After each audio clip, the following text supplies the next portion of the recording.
ఆకాశలింగమై ఆవహించరా ఢమఢమఢమని డమరుక ధ్వని సలిపి జడదని వదిలించరా శ్రీవాయులింగమై సంచరించరా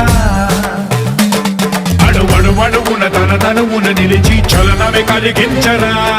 భస్మం చేసే అసురునే అగ్నిలింగమై ప్రవికార వరదై ముంచై జలలింగమై ఘోరా వరమై వసమై ప్రభల